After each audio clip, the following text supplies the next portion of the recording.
Bonjour Monsieur Bernier, Bonjour. merci d'avoir accepté l'invitation de Gavroche.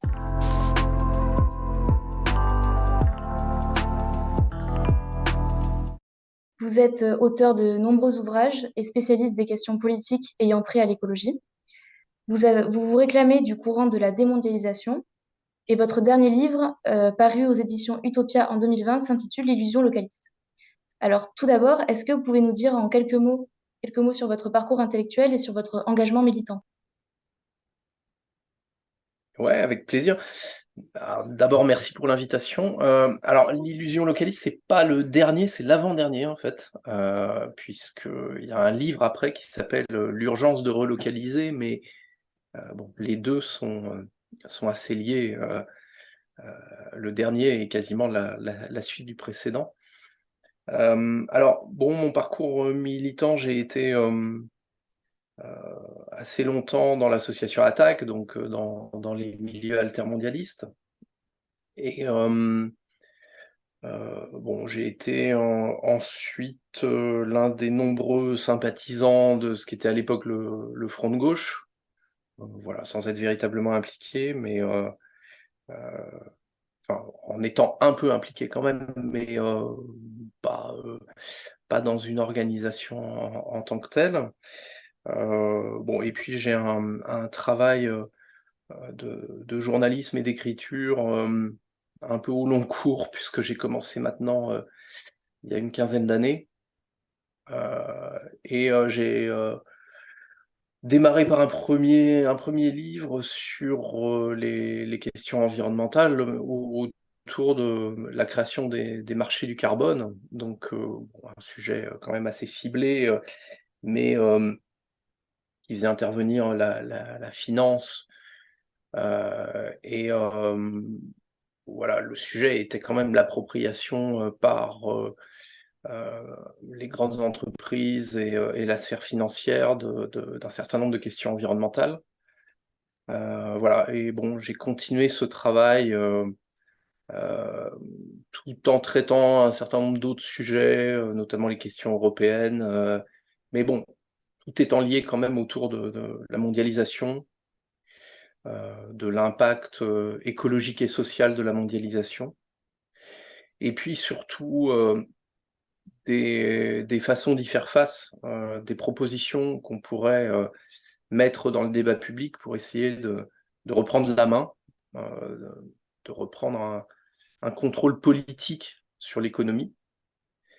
Alors évidemment dans le but de mettre en place, une autre politique, et des mesures, de justice sociale, de justice, environnementale. Mais, voilà, j'essaye, d'aller dans les livres que j'écris, sur un certain nombre de propositions, de pas en rester au constat, parce que des livres qui font des constats, déprimants, il y en a quand même un certain nombre. Les miens en font partie, hein, parce que la partie constat, en général, est très déprimante. Il faut aller au-delà et essayer de nourrir une réflexion, alors voilà, vous m'avez présenté comme, tenant de la démondialisation, oui, c'est un sujet, qui me tient à cœur parce que la mondialisation est une construction politique et la démondialisation doit être aussi une construction politique. C'est-à-dire, il ne faut pas attendre un phénomène, quasi naturel, de démondialisation de l'économie par elle-même. L'idée est de construire un autre, ordre, économique et commercial et de faire en sorte que cet ordre, tende à devenir un ordre international. Et donc, voilà, ma vision de la démondialisation, c'est pas simplement, qu'une nation comme la France puisse, se protéger, s'extraire, de cette mondialisation, cette concurrence libre et non faussée. C'est de faire en sorte de construire un autre ordre international, voilà, ce qui suppose encore un autre niveau de réflexion. C'est-à-dire, c'est pas simplement comment on se protège, c'est comment, on crée des coopérations internationales qui nous permettent de faire autre chose avec les autres États. Alors, c'est un très vaste sujet, mais comme je pense qu'on a pris beaucoup de retard sur cette réflexion, il y a une époque où l'internationalisme était vraiment un terrain de réflexion pour la gauche. Aujourd'hui, je crains que la gauche vive sur un peu ses acquis en matière d'internationalisme, mais comme la mondialisation est passée par là, on doit refonder notre réflexion et essayer de réinventer autre chose. Voilà, ça se fera pas en claquant des doigts, mais c'est un chantier que je trouve extrêmement important. Donc, première question, quel serait le rôle de l'État dans la décroissance que vous appelez de vos voeux? Est-il capable d'une telle politique? Alors, bon, là aussi, c'est une vaste question. La place de l'État aujourd'hui est très dure à penser parce que on est face à un État libéral. Et bon, moi j'ai un peu de mal avec le discours, enfin certains discours souverainistes qui défendent l'État pour l'État, parce qu'aujourd'hui l'État est indéfendable. C'est-à-dire que l'État tel qu'il est représenté par Macron, mais tel qu'il était avant par les dirigeants précédents, cet État qui se fait le relais des pires politiques libérales, que ce soit les politiques européennes, que ce soit les demandes du patronat, des grandes multinationales, cet État effectivement est indéfendable. Et donc, bon, la question, il faut commencer par là, c'est nous, quel État on défend? Quel État la gauche peut défendre? Et évidemment, c'est un État aux antipodes de celui qu'on a aujourd'hui. Mais voilà, moi, enfin, j'avais pas d'a priori quand j'ai commencé à travailler, à réfléchir sur des questions politiques. J'avais pas de culture ultra-républicaine, de culture de l'État. J'avais pas non plus de culture anti-État. Et si je défends la refondation de l'État, c'est que je pense que dans une économie mondialisée et face à des puissances économiques voilà, qui ont un pouvoir colossal, on a besoin d'un État puissant, capable de s'opposer à ces forces économiques et qui puisse reconstruire autre chose. Et j'ai pas trouvé dans les discours, les autres discours, d'éléments de théorie satisfaisante dans le contexte actuel, de théories qui arrivent à expliquer comment on pourrait reprendre le pouvoir sans se passer de la conquête de l'État finalement, et d'un État qui serait mis au service d'aspirations populaires. C'est-à-dire que les autres théories, les autres approches me paraissent pas satisfaisantes, ni le dépassement de l'État par en haut, parce que malheureusement, on constate que la construction d'un ordre international par le droit, notamment le droit international, qui dépasserait les États, ça, pour différentes raisons, aujourd'hui, on est en situation d'échec, et que le dépassement de l'État par en bas, et notamment par le local, voire le très local, ça ne fonctionne pas non plus. Alors, c'est pas pour ça que ça apporte pas un certain nombre de réponses, un certain nombre de possibilités d'action, mais c'est pas d'un niveau suffisant pour s'opposer aux grandes puissances économiques, aux grandes institutions internationales, à l'Union européenne et à ses politiques libérales. Donc voilà, enfin pour moi, c'est un raisonnement assez pragmatique finalement. C'est que voilà, on a une échelle qui peut-être, dans certaines conditions, permettrait de sortir des politiques libérales. Et donc, puisqu'on parle d'échelle, par rapport aux visions qui s'opposent vis-à-vis de l'Union européenne, donc certains comme des membres de la NUPES, appellent à ne pas respecter, à désobéir à l'Union européenne, par exemple, en ne respectant pas les traités, ou d'autres sont favorables carrément à une sortie de l'Union européenne. Selon vous, quelle est la démarche à privilégier et pourquoi? Alors, bon, la première chose, c'est de bien comprendre dans quelle situation on se trouve, et notamment dans quelle situation juridique nous met la construction européenne. Et cette première étape est souvent loupée par les organisations politiques. Et il y a une incompréhension, alors parce que c'est compliqué à comprendre, hein, peut-être, mais en tout cas, il y a une analyse de la situation qui n'est pas faite. Donc la situation est la suivante. Bon, on a une construction européenne qui s'est effectuée sur un certain nombre de décennies. Alors voilà, il y a un débat pour savoir si l'Europe a toujours été, enfin la construction européenne a toujours été un piège, a toujours été quelque chose qui devait nous amener à cette situation d'Europe libérale. Bon, à la limite, c'est presque secondaire. On a en fait différentes aspirations au départ dans la construction européenne.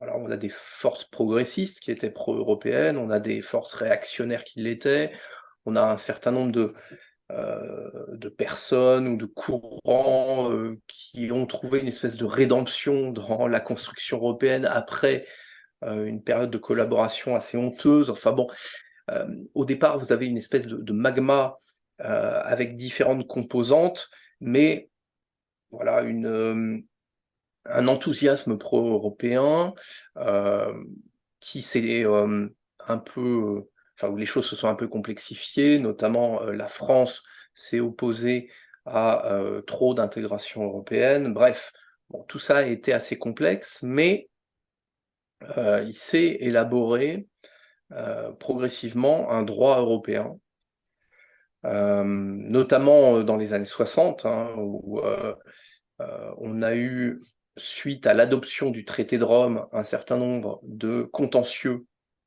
devant les tribunaux, beaucoup de contentieux sur des questions de libre-échange, c'est-à-dire des entreprises qui allaient devant les tribunaux en disant « le traité de Rome prévoit le libre-échange, interdit les mesures nationales qui contreviennent à la libre circulation des capitaux et des marchandises.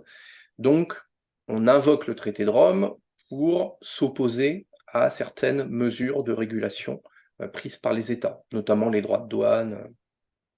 Et la Cour de justice de l'Union européenne, qui est une instance qui est créée pour assurer l'application du droit européen, eh bien, rend ses premiers arrêts en disant oui, le libre-échange doit primer et les États doivent obéir aux dispositions libre-échangistes du traité de Rome. Bon, et pendant un certain temps, voilà, il y a une différence d'approche entre la Cour de justice de l'Union européenne et les juridictions nationales, et puis petit à petit, les juridictions nationales acceptent la primauté de ce droit européen, avec une accélération de l'évolution de la jurisprudence qui se fait au moment où l'Europe libérale accélère, c'est-à-dire avec le tournant des années 1980 et 90, où là, vraiment, les cours nationales considèrent que, si vous voulez, le gaullisme, c'est fini, on est vraiment dans l'intégration européenne, et le droit doit favoriser cette intégration. Donc, bon, c'est pas surprenant, ça se passe toujours comme ça. Le droit, finalement, traduit un contexte politique qui est très pro-européen et très pro-libéral. Et donc, la jurisprudence évolue en France pour se mettre en conformité avec le droit européen. Et on intègre le fait que le droit européen prime sur le droit national. Et dans les années 90, voilà, cette primauté va être reconnue au sens large, c'est-à-dire que c'est les traités qui priment, mais c'est aussi les directives, c'est aussi les règlements. Et donc, on arrive à une situation, et bon, si vous voulez, l'affaire est bouclée avec Maastricht et avec l'inscription dans la Constitution française de l'appartenance à l'Union européenne, voilà, qui vient boucler l'affaire, mais c'est une construction politique, enfin juridique, qui se fait sur un certain nombre d'années, mais bon, Maastricht plie l'affaire avec une primauté qui est quasi totale. C'est-à-dire que le seul cas de figure où la Constitution française pourrait primer sur des dispositions européennes, c'est si ces dispositions européennes menaçaient ce qu'on appelle l'identité constitutionnelle de la France. Et cette identité constitutionnelle, aujourd'hui, c'est pas défini. Personne ne sait vraiment ce qu'il pourrait y avoir dedans, mais en tout cas, pas les questions économiques, pas les questions sociales. Bon, certains juristes disent que, par exemple, la laïcité ferait partie de l'identité constitutionnelle de la France, mais bon, il n'y a pas de jugement dans ce sens-là. C'est-à-dire que pour l'instant, c'est des avis de juristes. Mais on voit que c'est quelque chose de très réduit et que pour tout le reste, la primauté du droit européen est reconnue, y compris par les juristes nationaux. Bon, qu'est-ce que ça veut dire? Ça veut dire que si on avait un gouvernement progressiste, voilà, qui voudrait prendre des mesures, qui voudrait mener une politique de justice écologique et sociale, et qui voudrait s'attaquer au droit libéral européen, qui voudrait reconstruire par exemple des services publics en France. Des services publics sous forme de monopole public, comme on avait auparavant, par exemple pour l'énergie, quand EDF et GDF étaient des monopoles entièrement publics, voire même un gouvernement qui voudrait stopper la mise en concurrence dans le ferroviaire et reconstruire un vrai monopole intégré, et par exemple développer le train pour réouvrir des petites lignes, pour permettre des déplacements domicile-travail, quelque chose qui est très écolo et qui serait, à mon sens, une des premières mesures à prendre si on voulait vraiment dissuader, enfin offrir une alternative à la voiture, au véhicule individuel. Recréer des monopoles publics est contraire aux directives européennes, aux différentes directives européennes qui n'empêchent pas la nationalisation de certaines activités, mais qui obligent les États à mettre en place la concurrence. C'est-à-dire qu'on peut avoir une entreprise publique, mais elle ne doit pas être en état de monopole. On doit avoir une concurrence dans l'électricité, dans le gaz, une concurrence dans le ferroviaire, etc. Eh bien, si on était au pouvoir, nous, vous, moi, et qu'on prenait ce genre de mesures, le juge français, le juge administratif en l'occurrence, pourrait être saisi par n'importe quelle entreprise qui s'estimerait lésée, donc par un concurrent d'EDF, par un concurrent de la SNCF, par un concurrent, un distributeur privé de gaz qui serait concurrent de la nouvelle entreprise publique ainsi créée.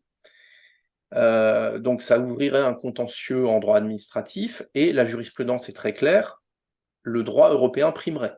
C'est-à-dire que nos lois seraient inapplicables. Et il n'y aurait même pas besoin d'attendre des mois qu'il y ait un contentieux européen au niveau de la Cour de justice européenne. Ça se ferait en France, et ça pourrait se faire dans des procédures d'urgence, on appelle les procédures de référé. Et donc, en fait, nos textes de loi seraient inapplicables. Alors, je prends souvent un autre exemple parce que c'est une mesure que la gauche souvent considère comme étant quand même une mesure relativement incontournable dans une logique de gouvernement de gauche, le contrôle des capitaux. Voilà, pour empêcher que les capitaux fuient à l'étranger, voire pour contrôler les entrées de capitaux aussi, et pour empêcher par exemple que certaines activités nationales soient captées par des investisseurs étrangers. Bon. Restaurer le contrôle des capitaux, qui, entre parenthèses, permettrait aussi de taxer les richesses, eh bien, c'est interdit par le traité européen. Donc, une loi qui instaurerait un contrôle des capitaux, quel qu'il soit, serait déclarée illégale. Donc, ça veut dire qu'un gouvernement de gauche qui arriverait aux affaires et qui voudrait vraiment changer les choses, et évidemment, qui serait exposé à la fuite des capitaux, comme l'a été le gouvernement socialiste de 1981, bon, ce serait encore pire aujourd'hui si une vraie gauche arrivait au pouvoir en France, eh bien, ne pourrait pas lutter contre cette fuite des capitaux ou ce chantage à la fuite des capitaux. Donc voilà la situation dans laquelle on est. C'est d'abord, en fait, un problème juridique. Et donc, pour résoudre ce problème juridique, il y a plusieurs possibilités. La première possibilité, c'est la sortie de l'Union européenne. Là, effectivement, on résout le problème puisque on redevient souverain pour créer du droit. Bon. Alors, encore faut-il ne pas faire comme le Royaume-Uni et faire une sortie libérale et re-signer tout de suite des accords de libre-échange avec l'Union européenne, ce qui, bon, finalement, ne change pas grand-chose. Alors, ça change quand même quelque chose d'assez fondamental, c'est que si la gauche arrivait au pouvoir au Royaume-Uni, si les travaillistes gagnaient les élections et que les travaillistes étaient prêts à changer les choses, ce qui n'est pas tout à fait sûr, mais voilà, si c'est quelqu'un comme Jeremy Corbyn, on peut espérer qu'on ait une gauche de changement au Royaume-Uni. Eh bien, si elle arrivait au pouvoir aujourd'hui, elle ne serait plus empêchée par le droit européen, par cette primauté du droit européen, ce qui est quand même un sacré handicap qui est levé. Mais en l'état, aujourd'hui, ça ne change rien. Le Royaume-Uni est toujours libéral, tout autant que s'il était resté dans l'Union européenne. Donc, on a cette solution du Frexit qui est une solution radicale, mais on en a d'autres. On en a d'autres. On pourrait très bien modifier la Constitution française, parce que puisqu'on a instauré l'appartenance à l'Union européenne dans la Constitution, si on veut changer la jurisprudence française, il n'y a pas 36 solutions, il faut changer la Constitution. Il faut introduire des modifications dans la Constitution qui vont obliger les juges à en tenir compte et à ne plus pouvoir dire de façon systématique le droit européen prime sur le droit national. Donc comment est-ce qu'on peut changer cette Constitution? Alors là, ce qui est intéressant, c'est que on peut imaginer plusieurs niveaux. Et finalement, tout ça dépendra du contexte politique dans lequel ce changement arrivera.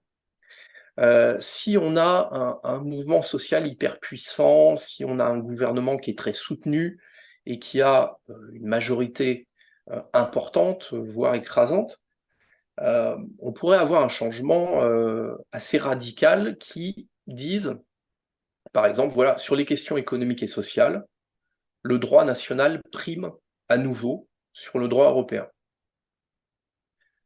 Et voilà, sur un certain nombre d'autres sujets, sur des questions culturelles, de coopération, etc., sur même certains sujets environnementaux, pourquoi pas, bon, on peut considérer que le droit européen continue de s'appliquer. Donc c'est une solution assez radicale et finalement qui est assez proche d'une sortie de fait de l'Union européenne, parce que si on reprend la main sur les questions économiques, bon, évidemment, les dirigeants européens vont considérer ça comme une provocation et comme une sortie de fait. On pourrait aussi dire que le droit français prime dans certaines conditions d'adoption d'une loi.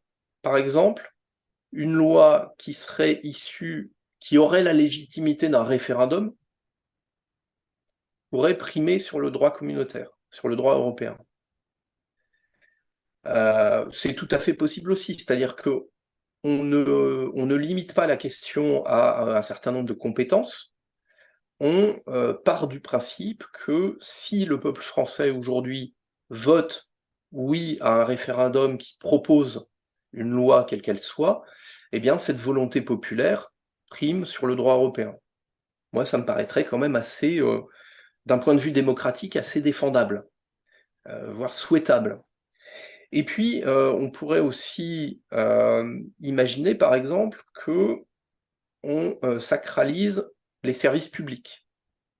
C'est-à-dire que dans la Constitution française, en gardant le titre 15 qui dit la France appartient à l'Union, participe à l'Union européenne, ailleurs, on est un article sur les services publics et qui disent que les services publics ne font pas partie du champ de la concurrence. C'est une partie de l'économie qui est préservée de la concurrence, de la profitabilité, voilà, et on définit finalement l'identité constitutionnelle française, qui pour l'instant n'a pas de définition, eh bien on lui donne du contenu. Et par exemple, dedans, on met les services publics. Et donc on les rend intouchables, même au regard du droit européen. Et ça veut dire que les directives de concurrence sur la SNCF, sur EDF, sur le gaz, etc., tout ça, ça tombe. Voilà. Donc, je pense qu'il y a quand même un panel de possibilités, et que quand on comprend bien le contexte, déjà, ça évite de dire n'importe quoi, ça évite de dire voilà, on fera ce qu'on veut. Parce que c'est pas vrai, ça se passera pas comme ça. On peut pas faire ce qu'on veut d'un point de vue du droit. Ou alors ça veut dire qu'on remet en cause l'état de droit. Mais là, c'est la porte ouverte à tout et n'importe quoi. Donc, si on considère qu'on est dans un état de droit et qu'on a une séparation du pouvoir politique et judiciaire, on peut pas faire ce qu'on veut. Donc, il peut pas y avoir de désobéissance européenne qui se fasse n'importe comment. Pour pouvoir le faire, il faut changer la Constitution. Et ensuite, dans la façon dont on aborde ce changement constitutionnel, là, on a plusieurs possibilités. Mais c'est comme ça, voilà. Par contre, et je termine là-dessus parce que j'étais un peu long, mais je pense que ça le mérite, hein, parce qu'il y a une telle incompréhension sur ce sujet qu'il faut quand même expliquer les choses. Mais par contre, toutes les solutions que j'ai évoquées, de l'inscription des services publics à restaurer la primauté du droit national d'une manière générale, ça mène au conflit. Faut pas se raconter d'histoire. C'est-à-dire que les dirigeants européens, la Commission, les parlementaires de droite vont considérer que c'est une provocation et que finalement c'est une rupture avec les politiques européennes et donc une rupture avec l'Union.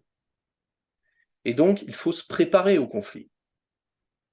Il faut d'une part préparer l'opinion publique en expliquant véritablement ce qu'est l'Union européenne, ce qu'elle fait aujourd'hui, le sens de ses politiques, que effectivement on est obligé d'aller au rapport de force et qu'ensuite il faudra assumer ce rapport de force. Et voilà, et là c'est quand même une autre paire de manches parce que le rapport de force va être assez violent. Est-ce que juste en quelques mots, au-delà de ça, l'immixtion entre le public et les privés, elle n'est pas déjà allée trop loin pour permettre justement cette sanctuarisation des services publics? Moi je pense pas, je pense que on peut tout à fait reprendre le contrôle des services publics, qu'il y a évidemment une question de volonté politique. On ne va pas simplement s'opposer à l'Union européenne, on va aussi s'opposer aux multinationales qui ont bénéficié de cette privatisation. Et d'ailleurs, c'est sans doute vis-à-vis d'elles que le combat va être le plus compliqué, le plus violent. C'est-à-dire, en fait, vous avez un combat institutionnel qui est de sortir du carcan juridique européen, et puis vous avez le combat avec le pouvoir économique. Et c'est presque deux choses, alors même s'il y a des liens, hein, mais c'est deux choses différentes. C'est-à-dire que la sortie institutionnelle de l'ordre juridique est beaucoup plus simple, finalement. Alors, simple, ça suppose un contexte politique qui est très compliqué à obtenir. Mais la question institutionnelle est assez simple à régler. La bataille avec le pouvoir économique est beaucoup plus complexe. C'est-à-dire qu'effectivement, il faut reprendre ce qu'on leur a donné. Mais je pense que c'est possible. C'est possible aujourd'hui. Alors déjà, par exemple, dans le ferroviaire, la concurrence ne fait que commencer de façon assez timide. Bon, on pourrait relativement facilement stopper tout ça. Alors après, un autre problème serait de financer la SNCF pour un grand plan de développement du réseau ferroviaire. Là, il faudrait trouver de l'argent. Bon, mais on pourra peut-être en discuter, il y a des moyens de trouver de l'argent. Notamment si on restaure le contrôle des capitaux et qu'on empêche les capitaux de se barrer, on peut les taxer. Et donc il y a des moyens de créer de la recette. Et puis, voilà, dans d'autres secteurs où la libéralisation est plus avancée, par exemple l'énergie, bon, on a déjà une renationalisation d'EDF, alors qui est une renationalisation vicieuse. C'est-à-dire que, bon, derrière, il y a un objectif de reprivatiser certaines activités, mais bon. Mais par exemple, si on voulait renationaliser Engie, ça coûterait beaucoup moins cher que tout l'argent que l'État a dépensé depuis le début de la crise des prix de l'énergie. L'État a dépensé depuis l'automne 2021 en subventionnant les consommateurs d'énergie et indirectement en subventionnant les entreprises qui vendent de l'énergie, parce que l'argent, finalement, il bénéficie pas aux consommateurs, il bénéficie avant tout aux entreprises qui vendent. L'État a dépensé 3 fois le montant que coûterait la renationalisation complète d'Engie. Donc récupérer le gaz en France, plus les énergies renouvelables qu'Engie a développées, plus un certain nombre d'activités annexes, ça coûterait beaucoup moins cher que ce qu'on a dépensé en 1 an et demi. Voilà. Donc, on a les moyens de reprendre le contrôle d'un certain nombre de services publics, et puis, tout n'est pas obligé de se faire en claquant des doigts du jour au lendemain. C'est-à-dire que c'est une stratégie sur des années, cette étape de reconquête. Ce sera compliqué, il ne faut pas se raconter l'histoire. Mais on a les moyens de le faire, et je pense que ce bras de fer avec les multinationales, un pays comme la France peut le mener. Vous me diriez la Grèce, vous me diriez le Portugal, ce ne serait pas aussi simple. Mais la puissance économique de la France fait que, je pense, qu'on peut gagner ce combat contre les grandes entreprises. Que pensez-vous des nouvelles initiatives non institutionnelles et autogouvernées comme les AMAP ou encore les tiers-lieux? Font-elles partie de l'illusion localiste que vous dénoncez ou participent-elles au contraire d'une respiration démocratique? Alors, bon, cette question du localisme, donc j'ai écrit ce livre bon, juste avant la crise Covid, et bon, j'en avais un peu marre, en fait, d'entendre un tas de choses sur l'action locale, et sur le fait que, par le local, on allait véritablement pouvoir changer des choses dans l'ordre économique. Et ce discours, il est tenu à la fois par des militants et par les pouvoirs publics. Et ça m'a intrigué. C'est-à-dire que et maintenant même par des entreprises. Et ça m'a intrigué parce que quand vous avez un tel unanimisme sur un sujet, en général, c'est louche.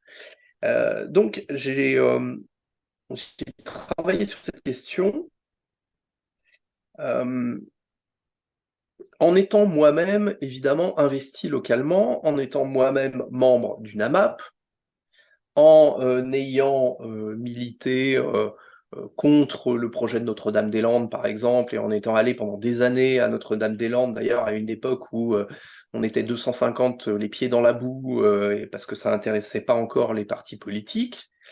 Donc, si vous voulez, le combat local est évidemment très important. Le fait de promouvoir des initiatives locales comme l'alimentation en circuit court, les AMAP, c'est évidemment très important. Mais moi, j'ai toujours été gêné par des discours qui survalorisaient ce type d'action. Et notamment, voilà, des discours qui expliquaient qu'on allait changer le monde par nos achats, qu'on votait avec notre portefeuille. Alors ça, c'est une expression qui m'a toujours horripilé, parce que qu'on dise que on a le choix entre différents types de produits qui correspondent à différents types de production, différentes façons de traiter les producteurs, les salariés, etc. C'est tout à fait vrai. Donc on a un choix quand on achète. De là à dire qu'on vote, je trouve ça incroyable, parce que c'est une délégitimation de la démocratie, finalement, et on réduit les gens à leur rôle de consommateur. Et c'est précisément ce que les libéraux essayent de faire depuis des années, c'est-à-dire nous réduire à un rôle de consommateur. Et bon, finalement, le vote, ça devient assez secondaire, parce que toutes les politiques mènent au libéralisme, et on n'a plus qu'un choix de consommateur entre différents types de produits. Voilà. Donc bon, il y avait quand même une envie de lutter un peu contre ces discours simplistes, et puis une envie d'expliquer que, bon, on a évidemment plusieurs formes de localisme qui existent. On a un localisme progressiste qui, voilà, qui ne pose pas tant de problèmes que ça. Finalement, le problème du localisme progressiste, c'est de donner tellement d'importance au local qu'on laisse de côté finalement les grandes questions nationales, et, et qu'on ne peut pas tout faire à un niveau local. C'est-à-dire que une fois qu'on a sorti l'exemple de l'alimentation, une fois qu'on a sorti un certain nombre d'exemples dans une économie en circuit court, voilà, tout ce qui est réparation, compris des systèmes d'entraide qui sont tout à fait intéressants, on est à sec. C'est-à-dire que, par exemple, pour produire des médicaments, on ne va pas créer des usines communales ou intercommunales. On ne va pas avoir des circuits courts du médicament. On ne va pas avoir des circuits courts du matériel qu'on trouve dans les hôpitaux. Les scanners, les appareils pour faire des échographies, les respirateurs, ça ne se fait pas en circuit court, c'est pas vrai. Et si on prend les produits qu'on utilise dans la vie courante, il y en a très peu finalement qui peuvent se penser en circuit court. Alors oui, on peut penser de la réparation, on peut penser de l'artisanat, des meubles, on peut très bien avoir des menuisiers dans différentes villes et puis acheter des meubles en local, c'est vrai. Construire des machines à laver, c'est déjà une autre paire de manches. Construire des voitures, parce que même si on veut réduire la place de la voiture, bon, on peut toujours avoir besoin d'en construire, et puis si on ne construit pas des voitures, on va construire du matériel pour le transport en commun, des trains, etc. Bon, ça se fait pas en circuit court. Donc en fait, il y a un décalage entre le discours progressiste voilà, qui part d'une bonne intention et la réalité économique. Et puis, on a d'autres formes de localisme où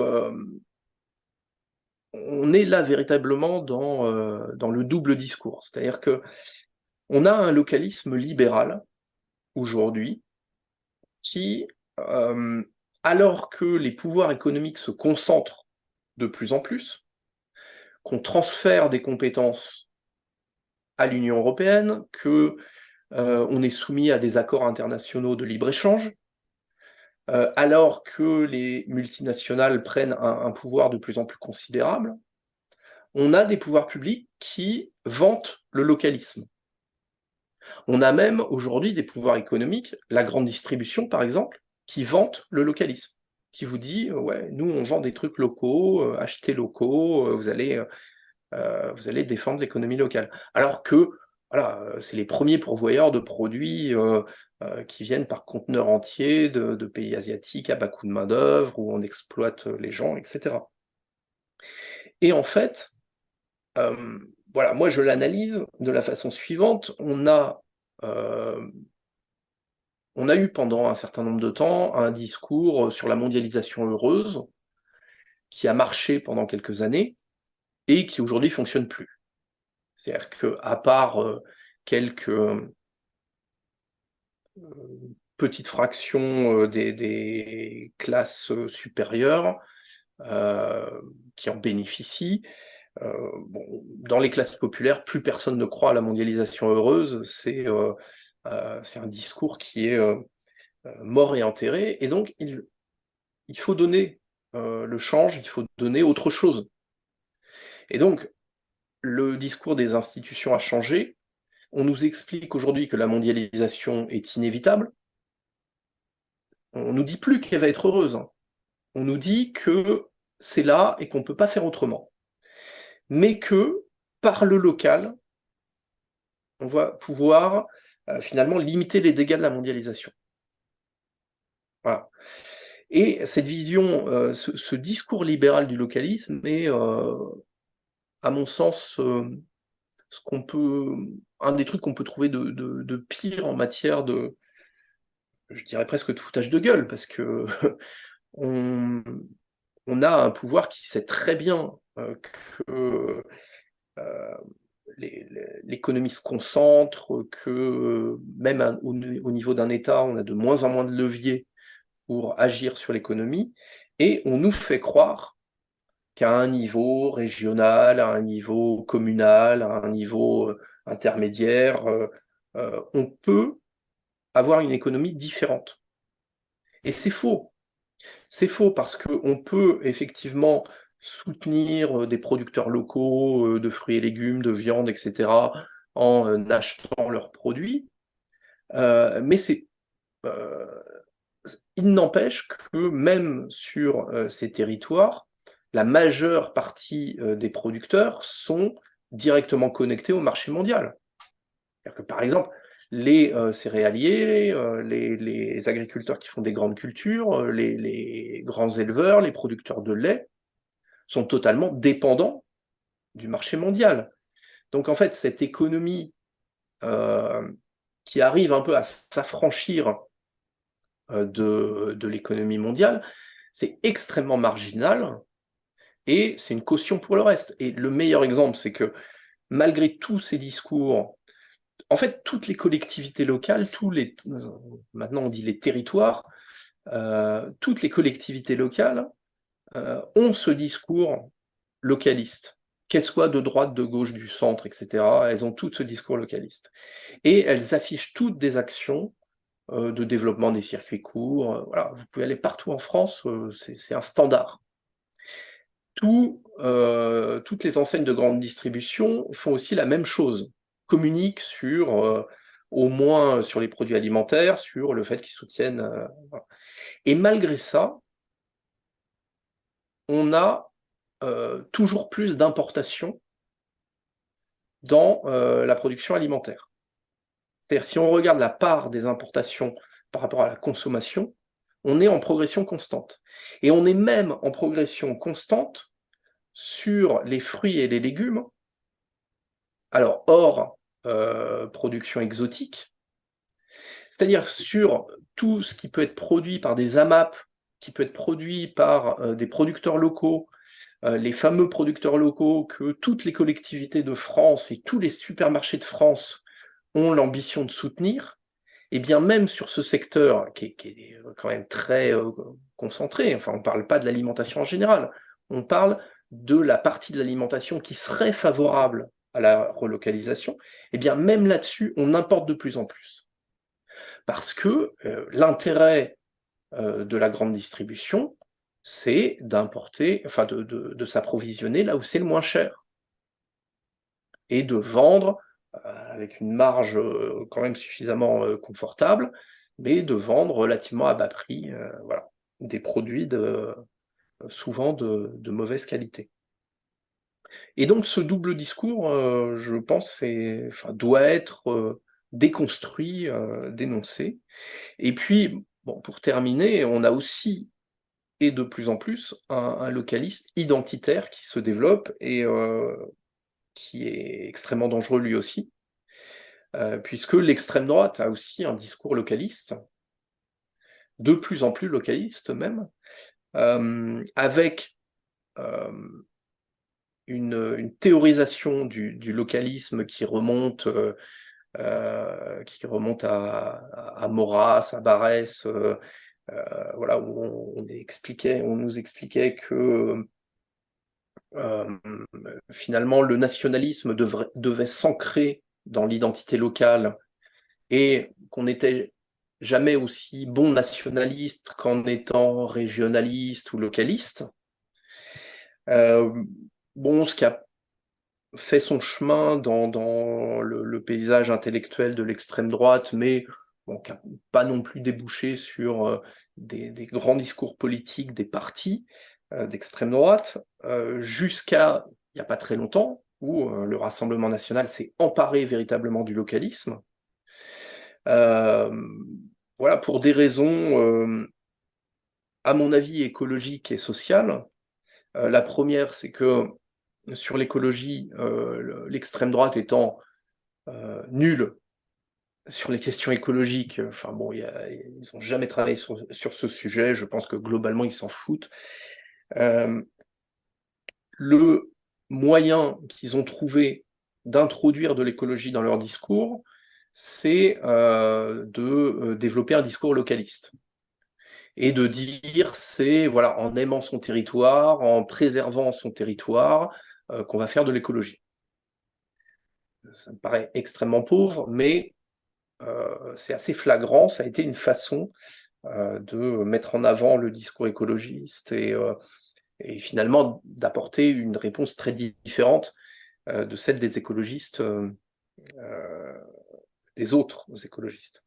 Et puis, il y a quand même eu le mouvement des Gilets jaunes, avec avant quand même bon, tout un discours, alors bon, qui était un peu plus confidentiel sur les dangers de la métropolisation, l'abandon de la ruralité, voilà, une France qui avait tendance, alors même si c'est assez schématique, à se diviser entre des métropoles riches et des territoires plus pauvres. Et voilà, on sent bien qu'il y a une volonté de l'extrême droite d'apporter des réponses à ces sujets politiques qui sont extrêmement importants et que le localisme est une façon de revenir à une certaine ruralité, de revendiquer un peu plus d'équilibre territorial. Voilà. Donc, on a aussi ce localisme d'extrême droite, ce qui fait que finalement on couvre tout le champ politique avec des motivations extrêmement différentes, mais bon, un discours qui finalement n'interroge plus le sens de l'action locale. Qu'est-ce qu'on peut véritablement faire localement? Et voilà, encore une fois, moi je fais partie d'une AMAP et je suis très content et je trouve ça très important d'être dans une AMAP. Par contre, jamais j'irais dire que le fait d'être dans une AMAP va permettre de changer les politiques agricoles nationales, européennes, va permettre de renverser le lobby agroalimentaire. Non, là, il faudra une action politique. Et cette action politique, elle ne peut pas être locale. Vous parlez justement des Gilets jaunes, donc ils vont fêter leurs 5 ans.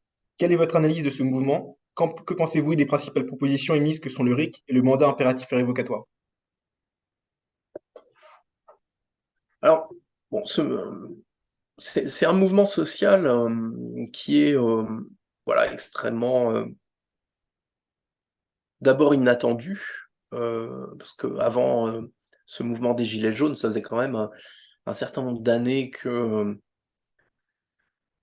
on n'avait plus de manifestations qui rassemblaient énormément de monde, voilà, enfin pour faire à peu près toutes les manifestations faveur des services publics, contre les politiques libérales, la casse, du droit du travail. Bon, on voyait bien qu'on était, globalement, entre syndicalistes et qu'on avait énormément de mal à mobiliser au-delà.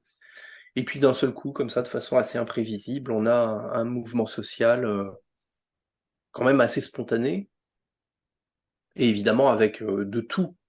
C'est-à-dire que on retrouve des gens qui étaient politisés, certains à gauche, certains à droite, certains à l'extrême droite, des gens qui n'étaient pas politisés du tout, et ces gens se retrouvent sur des mobilisations, des ronds-points, des manifs. Voilà, donc ça fait quelque chose d'extrêmement populaire avec bah, tout ce que ça comporte. C'est-à-dire des divergences politiques, des discours très différents, bref. Mais je trouve ce qui est assez frappant, c'est que très vite, au cœur de ce mouvement, on a eu une revendication de défense des services publics. C'est-à-dire que, voilà, qui est des personnes dépolitisées, des personnes politisées, même des syndicalistes, à peu près tout le monde s'est retrouvé sur un constat qui était que les services publics étaient en train d'être détruits progressivement, et que c'était un outil extrêmement important à défendre, et un outil de redistribution, heu, pour lequel il fallait se battre. Et voilà, je crois que cette prise de conscience et cette manifestation, en faveur des services publics, ça change quelque chose, fondamentalement. C'est-à-dire que, hem, on a une espèce de bascule. Alors évidemment, ça se fait pas du jour au lendemain, hein, mais hem, finalement, ce que les libéraux nous ont promis pendant quelques décennies, voilà, plus personne n'y croit. La libéralisation des services publics, voilà, on sait que c'est un piège, on sait que l'austérité est un piège, que, ça amène à, réduire les budgets de services aussi essentiels que la santé, que l'éducation. On voit bien que, la concurrence, enfin depuis qu'on parle d'ouverture à la concurrence, bah, ce qui était auparavant un service public, la SNCF, est devenu déjà une entreprise qui fonctionne comme n'importe quelle entreprise privée, qu'on a une dégradation du service. On voit, ce que ça donne aussi dans l'énergie. Et donc, voilà, il y a une première question de fond sur, finalement les promesses du libéralisme qui n'ont pas été tenues. Et puis ensuite, il y a une deuxième revendication qui est une revendication démocratique. Et là, voilà, on a, l'histoire, du RIC, du mandat impératif, et cetera. Hem, voilà, après, je sais pas s'il faut trop s'attarder sur, les outils, de les outils démocratiques. Moi, j'aime bien le RIC. Je trouve que c'est une revendication intéressante, que le référendum, voilà, d'une manière générale, est une revendication intéressante. Et que, voilà, si on essaye de reboucler par rapport aux questions qu'on évoquait tout à l'heure du droit européen,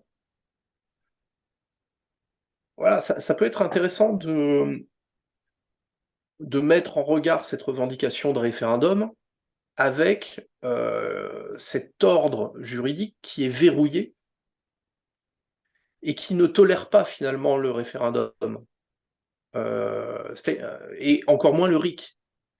C'est-à-dire que je pense pas que les gilets jaunes aient envie de faire un référendum d'initiative citoyenne sur des micro-sujets qui voilà, intéresseraient pas l'Union européenne et qui seraient finalement autorisés par le droit actuel.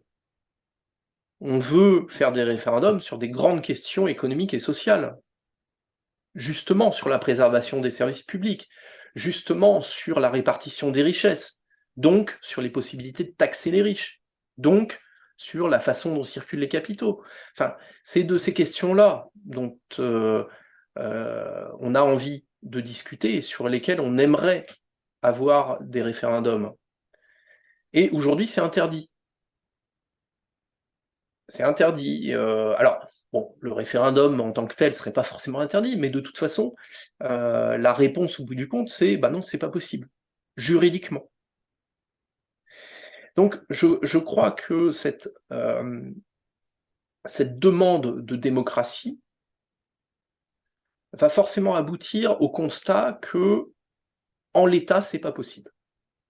En l'état du droit, c'est pas possible. Et que donc, il faut changer le droit. Voilà. Et à partir de là, on peut avoir des réflexions extrêmement intéressantes sur ce qu'il faut changer dans le droit. Et la première chose à changer, c'est de faire sauter ce verrou. Ce verrou qui fait primer les dispositions libérales du droit européen sur toute volonté populaire. Voilà. Donc, bon, moi j'aime bien ce qui s'est passé avec ce mouvement des Gilets jaunes. Alors évidemment, beaucoup moins la répression qu'il y a eu et qui a quand même créé encore plus de fatalisme, et on le voit aujourd'hui. Mais je pense qu'en matière de prise de conscience, il s'est passé quelque chose et que ça ressortira un jour. Alors, puisque vous dites qu'il y a une prise de conscience populaire, est-ce que la décroissance doit être portée par le peuple? Est-ce que le peuple est capable de faire sauter ces verrous juridiques et de dépasser les freins, les critiques?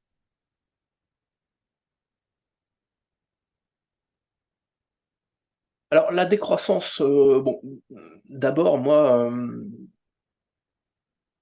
je suis arrivé à parler de décroissance parce que pendant longtemps j'ai parlé d'écologie sans utiliser le mot décroissance, et puis je pense que la décroissance s'impose comme une évidence, et qu'il faut assumer l'utilisation de ce terme. Voilà, parce que quand on veut rompre avec la mondialisation, on parle de démondialisation. Je vois pas pourquoi on parlerait pas de décroissance si on veut rompre avec le fantasme de la croissance infinie. Maintenant, le problème de la décroissance, c'est que sans répartition des richesses différentes, c'est évidemment sur les pauvres que ça retombe. C'est-à-dire que, par exemple, si on veut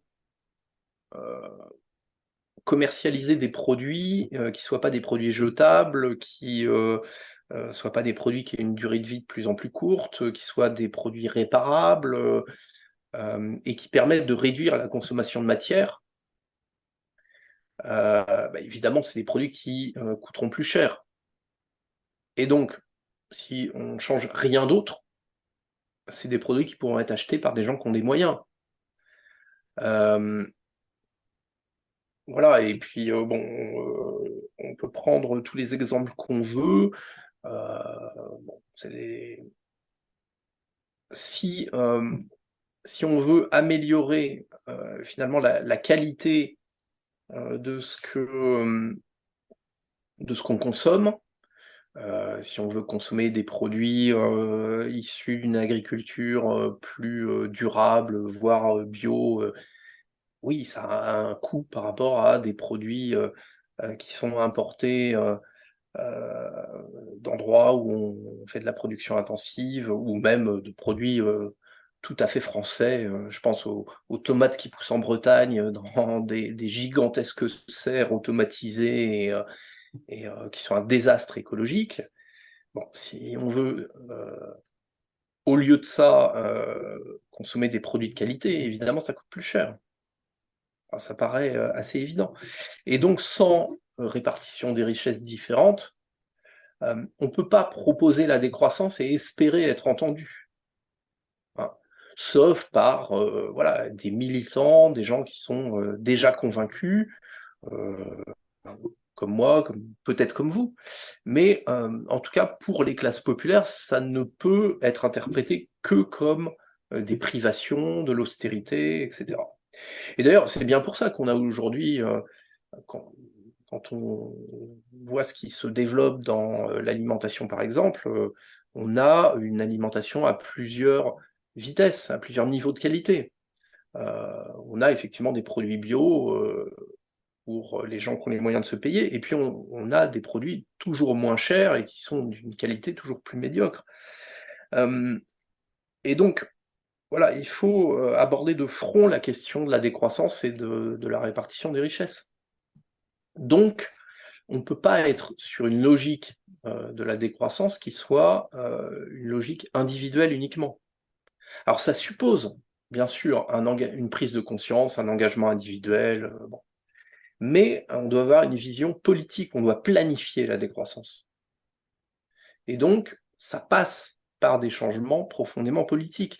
Et c'est là que bon, j'ai pu avoir quelques débats avec quelque part des individualistes de la décroissance qui voilà, placent tout dans l'espoir du changement de comportement individuel. Non, on doit avoir une planification de la décroissance. Voilà, alors après c'est extrêmement complexe parce que bon, on vit évidemment dans un discours non seulement croissantiste, mais aussi où on met en avant toujours la technologie, l'innovation. Alors l'innovation, c'est pareil, hein, toutes les collectivités, l'État, les entreprises, on n'a plus que ça à la bouche. L'innovation, enfin ça en devient absolument ridicule. C'est-à-dire que n'importe qui, n'importe quelle PME va se dire innovante pour être dans l'air du temps. Voilà, je pense qu'il faut sortir de tout ça et montrer qu'on peut très bien utiliser des technologies pas spécialement sophistiquées, mais qui permettent de répondre à de véritables besoins. Voilà, alors aujourd'hui, on fait exactement l'inverse, c'est-à-dire qu'on va chercher des technologies de pointe. Alors pourquoi? Parce que c'est sur ces technologies de pointe que l'économie occidentale arrive à faire la différence, puisqu'on a délocalisé un certain nombre de productions de base avec une faible valeur ajoutée. C'est sur cette fameuse innovation qu'on va pouvoir déposer des brevets, qu'on va pouvoir faire des prototypes, développer des débuts de filière qui ensuite seront délocalisés une fois qu'elles seront matures. Donc c'est pour ça qu'on est dans l'innovation permanente, parce que c'est ce que les multinationales occidentales recherchent. Mais est-ce que ça répond véritablement aux besoins? Non.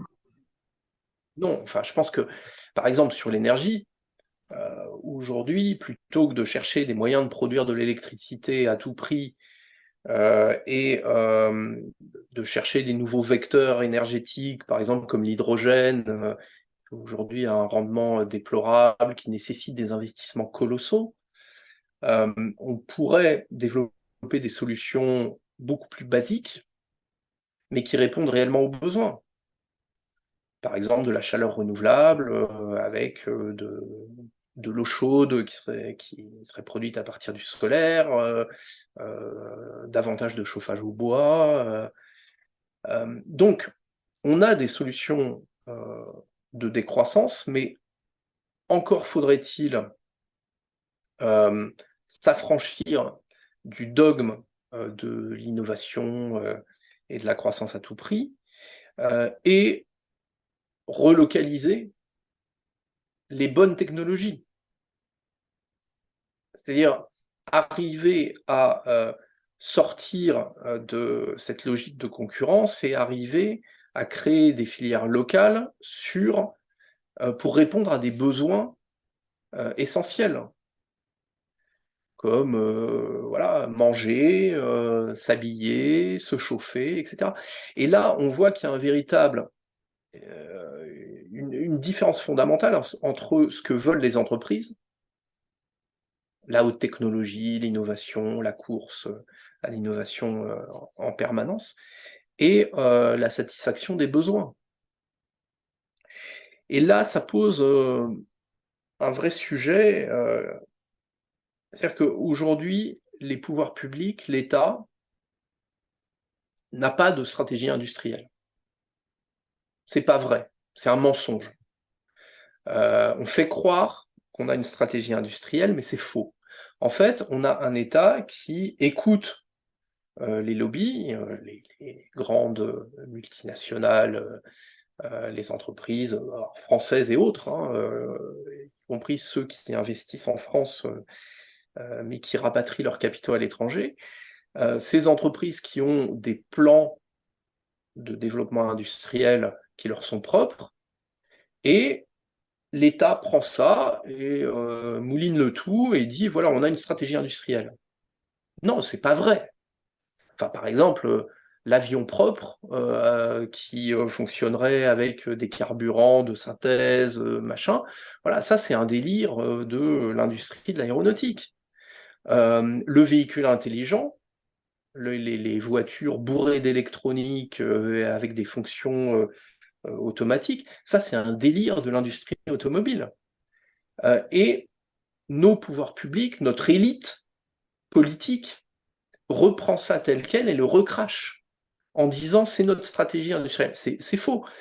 Et si on voulait avoir une vraie stratégie de décroissance, il faudrait qu'on ait une stratégie industrielle publique et qu'on choisisse de développer telle et telle filière, non pas parce qu'il y a du profit à faire et non pas parce qu'on est dans une course à l'innovation avec la Chine, avec les États-Unis, etc. Ça, on s'en fout. On développerait des filières parce que ça répondrait à des besoins locaux et ça aurait une véritable utilité. Voilà, et à ce moment-là, peut-être qu'on ne développerait pas des bagnoles électriques ou des bagnoles bourrées d'électronique, mais qu'on développerait des rames de tramway, des rames de train. Et en fait, voilà, nos filières auraient rien à voir avec ou pas grand-chose à voir avec ce que les grandes multinationales nous font produire aujourd'hui. Voilà, donc on a cette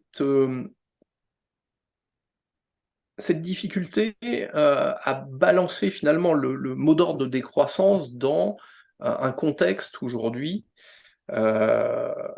qui ne permet pas la décroissance, ou qui ne permet que l'austérité finalement. C'est-à-dire que si on ne touche pas et à la répartition des richesses et à nos choix de production, voilà, ça reste un mot d'ordre qui peut convaincre quelques personnes déjà extrêmement sensibilisées, mais qui va passer à côté de l'essentiel de la population.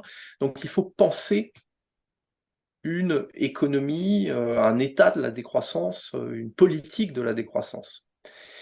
Et bon, voilà, souvent on a un discours qui en reste à la prise de conscience individuelle. Et moi, j'essaye de penser l'échelon davantage politique, y compris économique et industriel de la décroissance, parce que pour décroître, il va falloir relocaliser. C'est-à-dire que vous ne pouvez pas avoir d'impact politique sur une production qui a été entièrement délocalisée. Par exemple, le textile, voilà, qu'est-ce que vous avez comme possibilité d'agir sur la filière textile, alors je parle du textile, d'habillement, parce qu'il y a encore une filière textile en France, mais pour des applications extrêmement spécifiques. Mais cette filière qui a été complètement délocalisée, on ne peut plus agir dessus.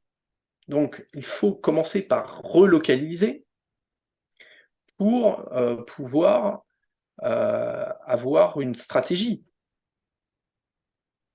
Et par exemple, au lieu d'importer massivement des textiles d'Asie dont la qualité est de plus en plus médiocre, et donc ont une durée de vie de plus en plus courte, et donc qui génèrent des déchets, des consommations de matière absolument ahurissantes, on pourrait développer une filière de textile en France, sans aller dans des produits de luxe qui seraient accessibles uniquement aux riches, on pourrait développer des produits d'une qualité correcte, à un prix correct, qui permettrait que ce soit achetable par la plupart de la population, la plus grande partie de la population. Et là, on aurait une véritable baisse de la consommation matérielle, une baisse du transport, etc. Et en plus, on pourrait les produire avec des procédés industriels qui seraient beaucoup moins polluants que ceux qui sont utilisés au Bangladesh, en Turquie, en Asie du Sud-Est, etc. Merci. Et donc, pour terminer, après tous ces vœux, pour vous, quel serait le scénario idéal pour la gauche en 2027? Oh, alors là, ouais, c'est pas une question simple, et puis c'est une question à laquelle j'aime de moins en moins répondre, parce que j'ai espéré pendant longtemps que les réflexions de fond pouvaient avoir un impact sur la stratégie politique, et je vous avoue qu'aujourd'hui, j'y crois de moins en moins. Alors, c'est très pessimiste ce que je vais dire, mais je pense que les partis politiques ont tendance, la stratégie électorale a tellement tendance à prendre de place dans la réflexion des partis politiques que c'est très compliqué d'arriver à à faire cohabiter un travail de fond qui aille au fond des choses, et puis cette stratégie politique qui nécessite des alliances, des compromis, qui souvent oblige à parler par slogan davantage que de parler de questions de fond en se donnant le temps de le faire. Donc pour 2027, alors voilà, déjà j'aimerais bien que d'ici 2027, la gauche puisse discuter de sujets structurants. Alors, dans les sujets structurants, je mets par exemple voilà, cette question de la primauté du droit européen sur le droit national. Ça, c'est un sujet tout à fait structurant.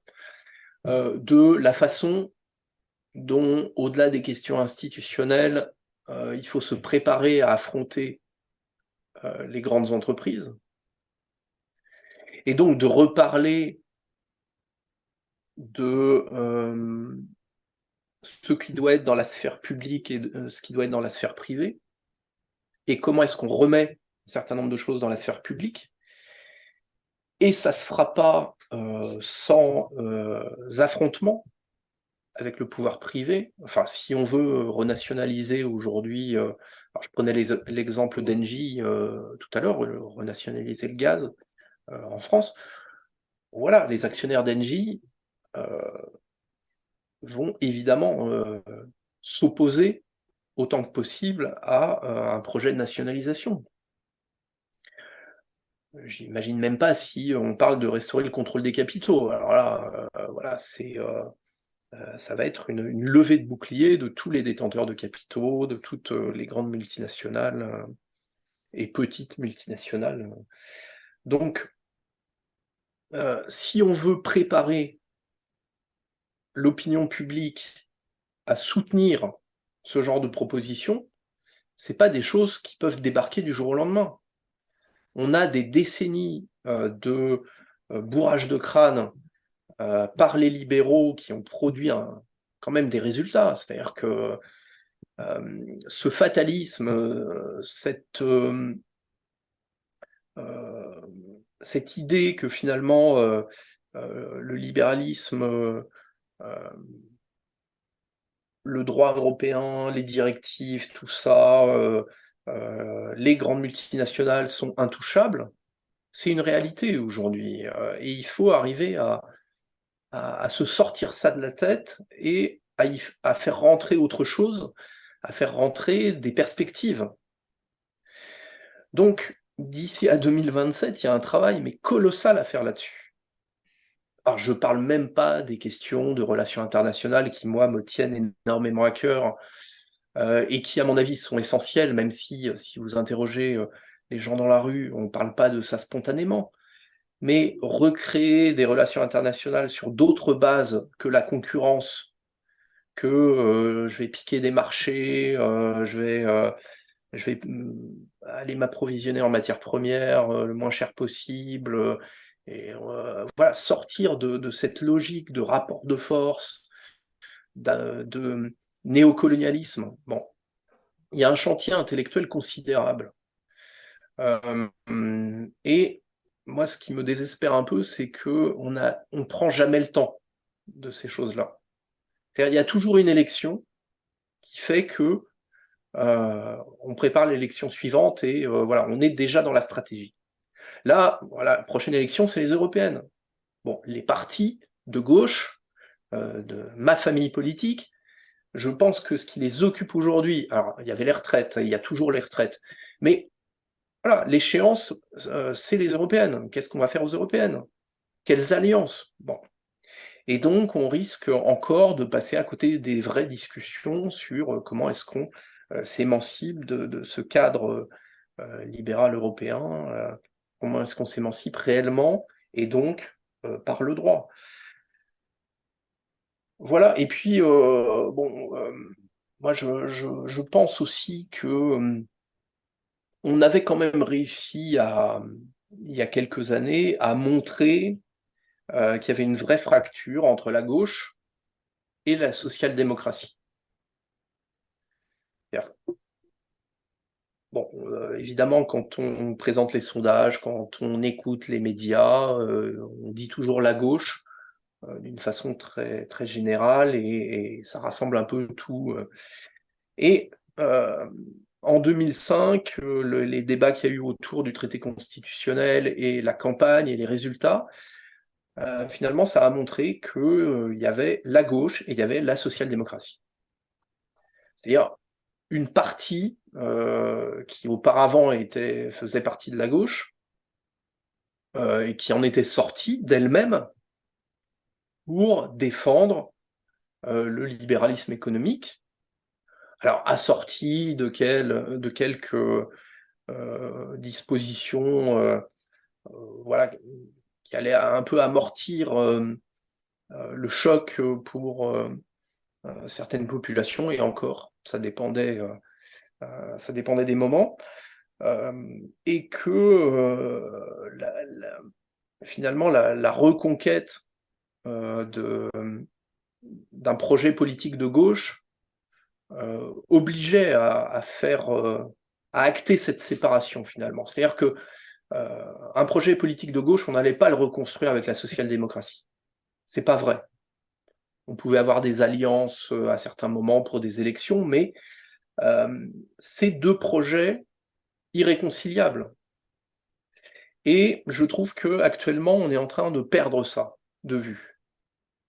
C'est-à-dire, on est en train de reconstruire finalement un grand magma où la social-démocratie revient dans ce qu'on appelle la gauche, et on ne sait plus très bien vers quoi on va. Voilà. Bon, moi personnellement, ça me pose un certain nombre de questions.